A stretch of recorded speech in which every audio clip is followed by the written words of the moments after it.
So there is no doubt that this is a lovely drum kit, and once you get into the editing facilities and you really start to customize the kit, you can make it sound really super sweet.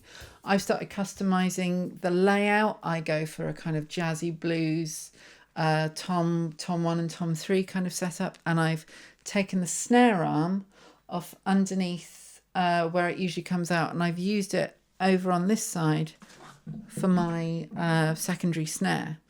And I'm using a normal snare stand for my snare drum. And I actually kind of prefer that because I'm quite tall. I've got much more maneuverability with the snare drum if I've got it on a stand. I was finding it was slipping a bit and it just wouldn't come up quite high enough for me because I like to have my stool quite high.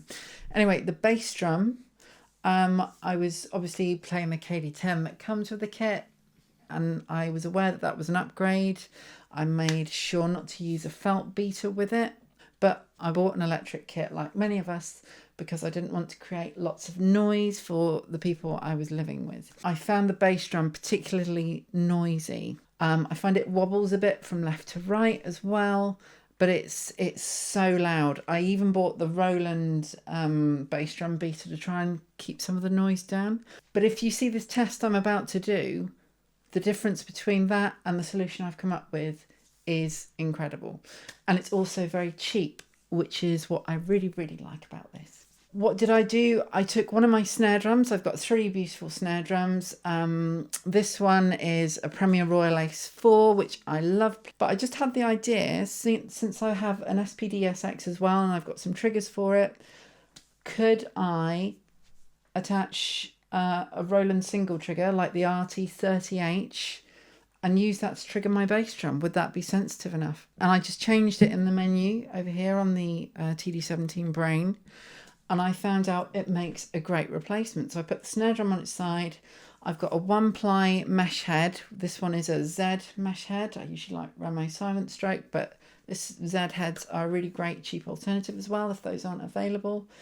And because you don't need quite the level of accuracy that you might need from this lovely snare pad here, you can get away with it with a bass drum.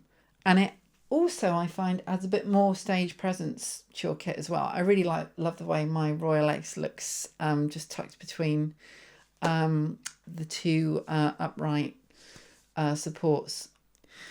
Now the 2 uprights on this frame for the TD17 aren't very far apart. It's like, I'll probably say under a foot, but if you push the snare drum stand in and then open it out on the inside and then mount your snare drum, you can get a snare drum in a really comfortable playing position. And because the toms are mounted in the way they are on the frame, you mount it in a bit, you need to have the bass drum a bit further back anyway, I find anyway. You can't really have the KD10 right up in line with those front 2 posts. I found my foot was really far forward. So this kind of brings everything back. I usually like to have the top of my snare right in line or sitting just over the drum kit. I like to be all close to my drums. So I found that was another great thing about having it here. But like I say, the main thing is the noise footprint is significantly reduced. Just take a look at this now. I'm going to play my bass drum.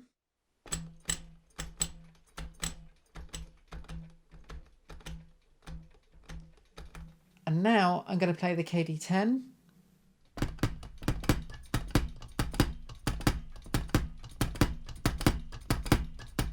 So the solution is get a trigger, mount it onto a Z head, mount your snare drum, and then change the settings and the threshold in the drum brain. You just go to pad settings. And if you've used an SPD-SX before, you'll know how to do that. You can adjust your curve and your threshold and your sensitivity. I don't know what I'm going to do with the KD10. I'll probably just keep it in case one day I sell the kit on. I can't see that happening anytime soon though. So I'd rather not sell it. But yeah, it does seem a bit of a missed opportunity, that pad. I know it's an upgrade. It's just too loud for cutting down noise at home.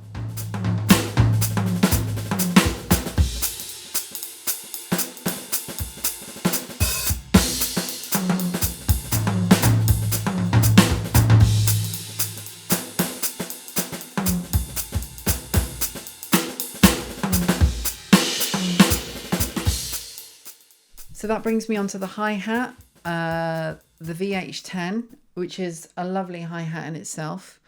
But I've noticed a problem online with the calibration, and I'm probably sure you're having this problem as well. The way you're supposed to calibrate the hi-hat is you put it, obviously mount it, and then you're supposed to go into the setup on the module, and then you're supposed to line up the little hi-hat calibration symbol with the 2 arrows so that it lights up white. And when I was doing that, I was finding that even when I was closing the hi-hat during playing, I would still get the open sound, and it would be really, really frustrating.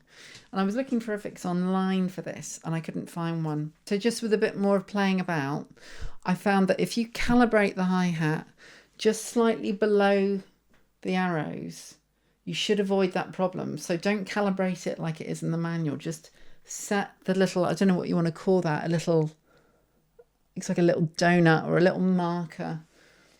So when you calibrate it, like mine is perfectly calibrated now. I've got it just where I want it, and it's sitting just below those arrows, and I've not had a problem with it since.